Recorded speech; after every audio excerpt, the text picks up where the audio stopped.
Hello. So right now we are in Phuket Airport. We've just spent the last year traveling around Asia.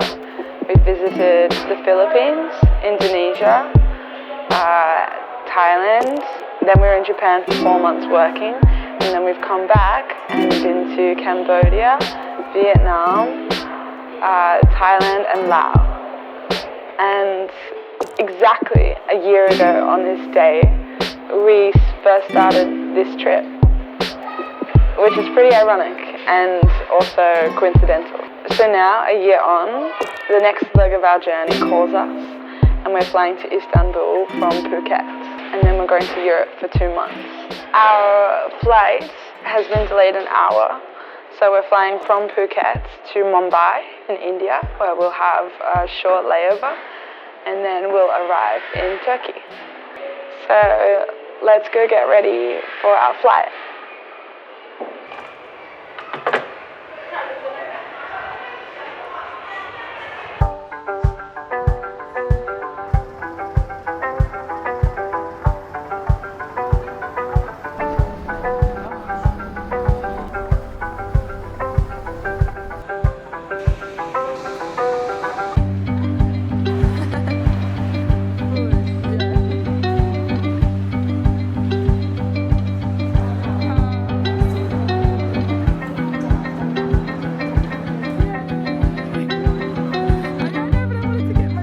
I remember one of the last conversations I ever had with my dad. Not the last time I spoke to him, but it would have been one of the last conversations I ever had. I was telling him this core memory that I had. So pilots always get, I didn't even know how to explain it, but they get all these looks like codes printed out. I think it's like a flight path and just all this information. And so you'd always have pages and pages of all this information that was printed out. And because he had so much of it, he would keep it in a drawer for my sister and I to use as paper to draw on. And I remember telling him that as a kid, I used to think that that was how paper came. I thought that you would buy paper that was white on double sides, because the paper that I saw that we had at home that was like that was the printer paper. That was the paper that we weren't ever supposed to use. The paper we were supposed to use was the white side of the paper that had all the printed black writing on it. And I told him that I thought that was just how paper came. And he thought that was really funny. And I'm really glad I got to share that with him before he passed. And it's funny now that I hear it back in my head as an adult. And still to this day, that is how I feel paper should be. And when I see double-sided white paper, it feels forbidden. And I found some of that paper at home recently when I was going through all these desks and boxes and things. I want to keep it.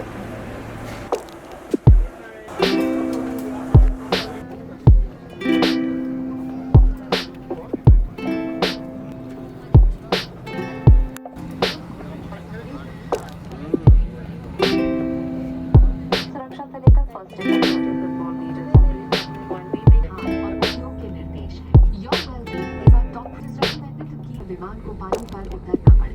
Seat के नीचे रखी रक्षा jacket को pouch से निकालें और इस तरह sir के ऊपर से पहनें। अब स्ट्रैप को सामने से बगल में डालें और एडजस्ट करें। रक्षा जैकेट को खुलाने के लिए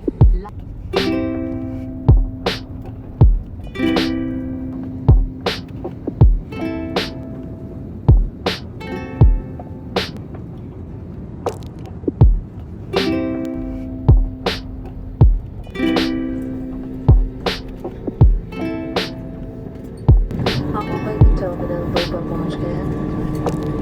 अगर आपकी अगली फ्लाइट दूसरे टर्मिनल से है तो कृपया फ्लाइट बोर्ड का इस्तेमाल करें। अधिक सहायता के लिए हमारी ग्राउंड टीम से संपर्क करें। दोनों टर्मिनल के बीच की दूरी लगभग 35 मिनट होगी। धन्यवाद। Ladies and gentlemen, we have arrived in Mumbai and terminal. Here we are in India, together. We have landed in Mumbai airport now, and we got some delicious breakfast.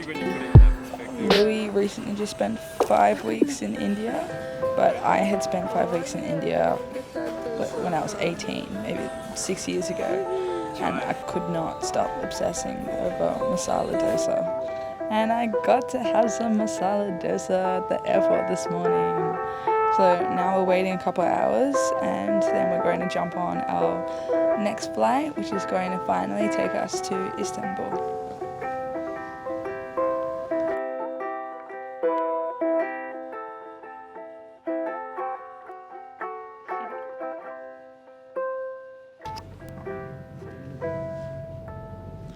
And for the record, I did not sleep on the last flight that left at 1:30 in the morning. Louis was out like a light before the plane even took flight, but I dozed in and out but barely really slept. So officially been doing it now. I'm gonna sleep when I get to the apartment in Istanbul.